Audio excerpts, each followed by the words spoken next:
मध्य प्रदेश की बात की है, छत्तीसगढ़ की भी हम लोग चर्चा कर रहे थे। उसमें रेणुका सिंह, उनका नाम जो है वो भी काफी सुनने में आ रहा है। उनका एक बयान अभी हमारे सामने आया। सीधा सवाल हुआ कि बाप के नाम की चर्चा चल रही है मुख्यमंत्री पद के लिए। देखिए उन्होंने क्या कहा। पिछले 5 साल में जो छत्तीसगढ़ की जनता का नुकसान हुआ है, उसकी भरपाई करते हुए माननीय मोदी जी का जो विजन है और स्वर्गीय अटल बिहारी वाजपेयी जी के सपनों का ये जो छत्तीसगढ़ है, इसे सजाने अच्छा, इन अटकलों को इसलिए भी बल मिल रहा है क्योंकि आदिवासियों का वोट तीनों राज्यों में बीजेपी को बहुत मिला है, महिलाओं का वोट छत्तीसगढ़ में बीजेपी को बम्पर मिला है। ऐसे में ये भी कयास लगाए जा रहे हैं कि इस जीत का सेहरा एक महिला आदिवासी के चेहरे पर बांधा जाएगा। देखिए, आप भारतीय जनता पार्टी के प्रदेश अध्यक्ष जी से और राष्ट्रीय संगठन, प्रदेश संगठन से करें तो ज्यादा बेहतर होगा। मैं अभी भी एक लाइन में कह रही हूँ कि मैं वो कार्यकर्ता हूँ जो हमेशा संगठन के बताए हुए रास्ते पर चलती हूँ। जब जब उन्होंने जो कहा मैंने वही किया। लेकिन ये मुस्कान तो कह रही है कि बड़ी सेहरा जीत का सेहरा बने। सेंटर के लीडरशिप आप सेंटर के लीडरशिप में आ गए। मैडम, आप सरगुजा से आती हैं। सरगुजा का जो विकास है वो माना जाता है कि बाकी जगहों की अपेक्षा में कम हुआ। तो ऐसे में आपको क्या लगता है कि अगर एक जो मुख्यमंत्री है वो अगर सरगुजा क्षेत्र से आता है तो उसका क्या फर्क पड़ेगा? विकास की बात हो रही है।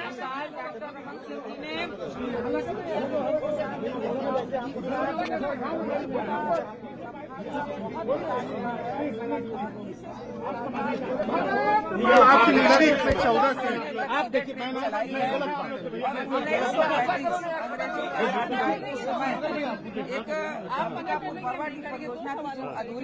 प्लीज आपकी बात सारी आपने सारे सवाल आप समझिए, आप स्थिति को समझिए। बात से अनुरोध कर सकते। अभी हमारे प्रस्ताव पेंडिंग है, इस पर भी सरकार काम कर रही है। मैडम, सरगुजा क्षेत्र की अपन बात करें तो आपने वहाँ बहुत लंबे समय से काम किया है। आपको क्या लगता है कि कांग्रेस जो अपेक्षा वहाँ पर लोगों की बात?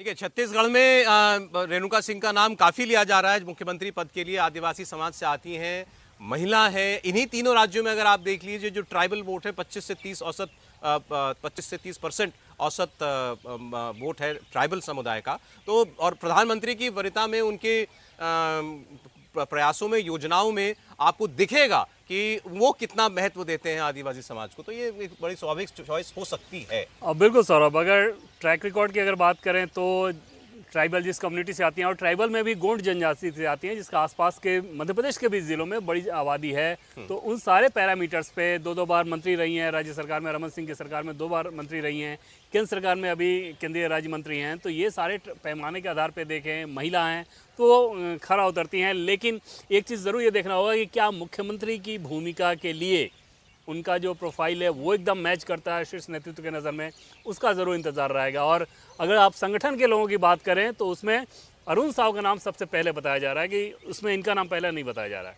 अरुण साव का नाम लाइकली के आधार पर जो बता रहे हैं वो लोग, जाहिर तौर पर उन लोगों को भी नहीं पता, लेकिन वो जो बता रहे हैं वो अरुण साव का नाम पहले बता रहे हैं, इनसे आगे कम से कम बता रहे हैं। लेकिन ये निश्चित तौर पर ये दोनों नाम ऐसे हैं, या फिर विष्णुदेव साय की बात कर लें, कि पॉलिटिकली बहुत होने लायक लग रहा है। ऐसा लग रहा है कि हाँ, इनके अंदर वो सारे पोटेंशियल हैं जिसके आधार पर। अरुण साव का आपने नाम लिया, उनकी बात भी सुन लेते हैं। विधानसभा सदस्य निर्वाचित हुआ हूं। आज पार्टी के राष्ट्रीय अध्यक्ष आदरणीय जगत प्रकाश नड्डा जी से मुलाकात हुई और उनसे सहमति लेकर और फिर प्रधानमंत्री माननीय नरेंद्र मोदी जी से आशीर्वाद लिया और लोकसभा अध्यक्ष को जाकर अपना इस्तीफा सौंपा है। बड़ा अनुभव इस सदन में पाया है। निश्चित रूप से उसका लाभ सार्वजनिक जीवन में मुझे मिलेगा। मुख्यमंत्री को लेके जो नाम उछल रहा है उसमें आपका भी नाम आ रहा है। देखिए, मैं पार्टी का बहुत छोटा कार्यकर्ता हूं।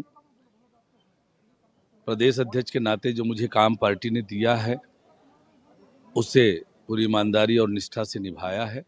अब सरकार का नेतृत्व कौन करेंगे ये पार्टी का विधायक दल और केंद्रीय नेतृत्व तय करेगा। चलिए ठीक। ये अरुण साहू जिनकी आपने बात सुनी, सांसद थे, इस्तीफा दे चुके हैं, प्रदेश अध्यक्ष थे चुनाव में, यही प्रदेश में नेता रहे। डॉक्टर रमन सिंह का एक स्टेटमेंट जो है वो चल रहा है और उन्होंने ये कहा कि मुझे पता चल रहा है कि बहुत सारे अधिकारी जो हैं बैक डेट में फाइलें साइन कर रहे हैं। तो लोगों ने कहा कि भाई ये भी उनका एक तरीका है एक्टिव दिखने का प्रदेश के अंदर। हर्षवर्धन जी।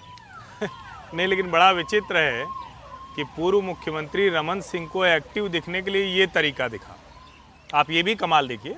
और देखिए, तीनों राज्यों में अगर कहें कि सबसे निष्क्रिय अगर कोई व्यक्ति रहा तो वो रमन सिंह रहे। रमन सिंह का चेहरा बड़ा अच्छा है, बोलते कम हैं, ऐसा कोई बयान नहीं है, शिवराज जी और वसुंधरा जी की शैली में अपनी ताकत नहीं दिखाते।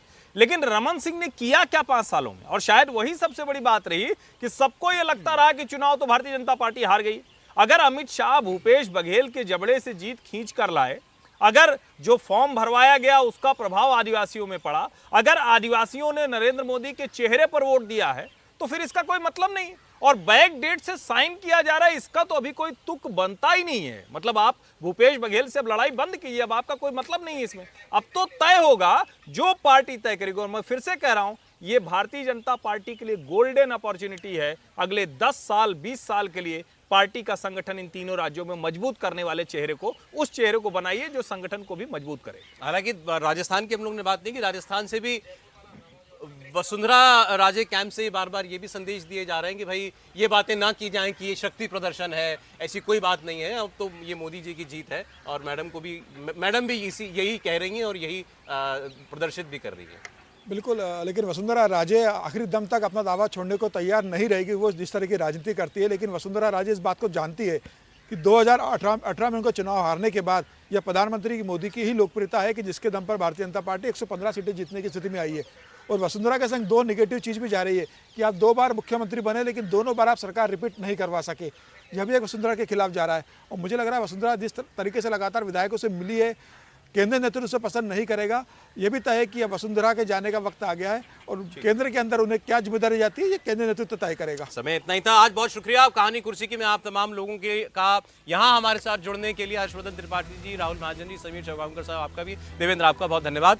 और आगे हम लोग बात करेंगे करनी सेना के अध्यक्ष के बाद कैसे राजपूत समुदाय का गुस्सा जो है वो सड़कों पर दिखाई दे रहा है, राजस्थान के शहर शहर कैसे आग भड़कती दिखाई दे रही है। एक ब्रेक के बाद।